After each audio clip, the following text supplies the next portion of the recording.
All right, let's talk about some winners here. Already made my 7 losers list. Time to make my 7 winners. Let's talk about the positives here. So again, I just want to be clear in that there are teams that got better that will not make this list. For one thing, most teams are smart and make smart decisions in free agency. Even though we like to pretend like they don't, that usually is what happens. But for example, a team like the Commanders are not going to make this list, even though I do think they made some smart moves and got better, because the way I view it is, where were you heading into the free agency period, and how much did you maximize your value? The Commanders did a pretty good job at it, but I think there were 7 teams that did a better job at it, so that's how I'm viewing it. So it might not necessarily be the teams that made the most moves that make the list. It's about the teams that made the best moves, in my opinion. So yeah, let's just get into it.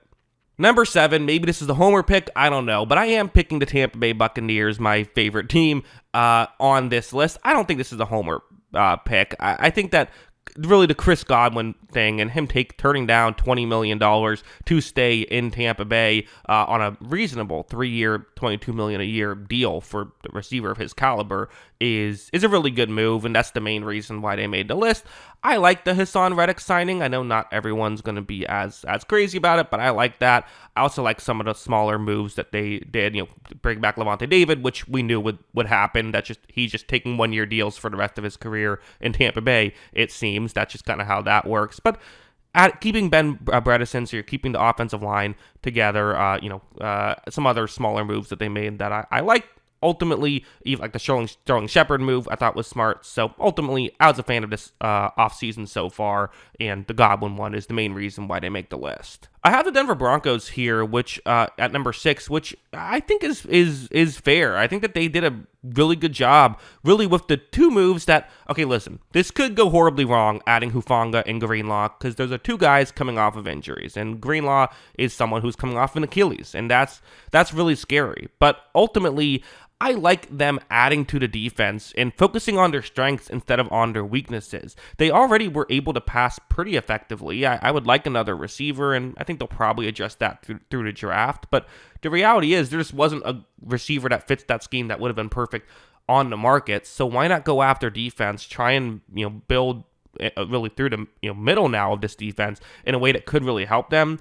The injury stuff concerns me a little bit, but I like that. The New York Football Giants. Yes, you are seeing this correctly. I am praising the Giants. Not something I often do on this channel because they don't often make moves worthy of praise, but I think they made some really good ones here. Really, the Paulson Adebo and Javon Holland signings, I've always been a proponent of you gotta be good on the outside. If you're not good in the secondary, your defense is going to stink, and then everyone blames the defensive coordinator because we don't watch what's going on down the field. We only watch the defensive line, right? Adding some defensive players can really help out with this roster, and I think that this is smart. So far, as of recording this video, they have not signed Aaron Rodgers. They have not signed a big quarterback. They got Tommy DeVito, but they haven't signed a big-name quarterback. I think that it could go off the list depending on how they handle the quarterback situation, but what we know today, I like what they've done, so I'm going to praise them for it.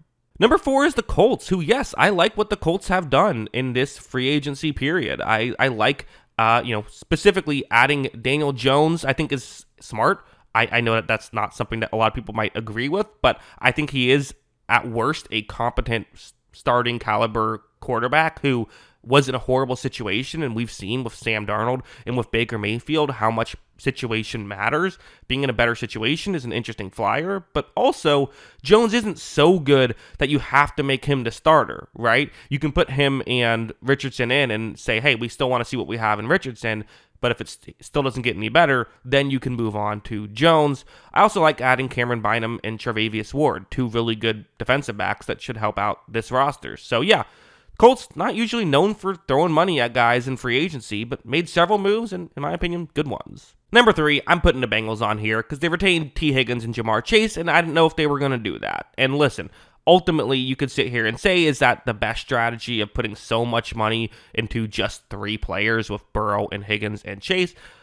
I don't know. I can't say for certain what is or isn't the best strategy, but what I would say is that this is the strategy that is a lot better than letting those guys walk in free agency, right? So that's the main reason I like it. There's other smaller parts of this, but really, I mean, yeah, keeping those 2 guys, that's why they're on the list. Number two, how about the Las Vegas Raiders with this, really good free agency period, really starting with, okay, I think technically I said starting with the legal tampering period is when I would make this, and then I'm kind of breaking that rule because I believe the Geno Smith trade was right before the legal tampering period, but I'm including it anyway because it's essentially the same timeline. Yeah, I really like Geno Smith. I think that this is, for the Seahawks, I get that their strategy was let's get a pick and sign a different guy that's younger to a similar deal. But for the Raiders, Geno Smith's a very good quarterback. You're only spending a third-round pick to get him. You're not paying him a ton of money. Like, it can help, the whole thing about can we establish a winning culture? Well, you need a quarterback who can play to establish a winning culture, and Geno Smith can do that. So that's the main thing I like. Hey, extending Max Crosby, you'll always be happy about that. I think keeping Malcolm Kuntz in the building definitely helps. You don't want to let those guys walk. Also, I like adding Jeremy Chin. I think that's a smart move. Even like Eric Stokes is a smart kind of flyer there. So I do dislike how they lost Nate Hobbs, but ultimately, yeah, I think this was another good, smart decisions here by the Raiders. Number one is actually a bit of an under the radar one that a lot of people might be surprised to see this high, but they made a lot of really smart moves, and I kind of just ended up putting them at number one on this list. Let's go down the list. I mean, first, Najee Harris, a 1-year, $5 million deal. Listen, I'm definitely someone who says running backs are not as important as people think they are, but they still matter. And getting a really good running back, maybe I just like Harris more than other people do, I think is a very good running back. Not elite level, but very good. And for just $5 million, and especially for what the Chargers like to do, which is run the ball constantly, I really like that. I think that's smart. I think bringing back Mike Williams is really smart. He kind of had a rough go of it when he left the Chargers, but he was a really good player for them previously. So putting him back in a good situation for a 1-year deal worth up to $6 million, that's smart for me. I like some of the, like Andre James and Bradley Bozeman signings. I like getting Mekhi Becton, who on just a $10 million a year deal for what he did at guard last year with the Eagles. I know he has injury history, but that's surprising to me that he only, got $10 million a year. He should be really good. And then Khalil Mack.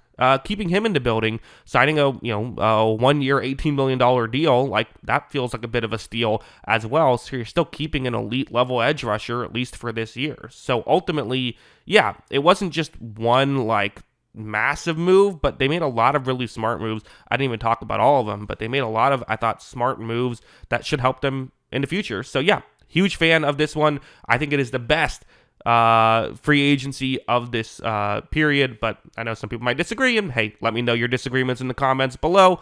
Always love hearing from you, and of course, as always, thanks for watching.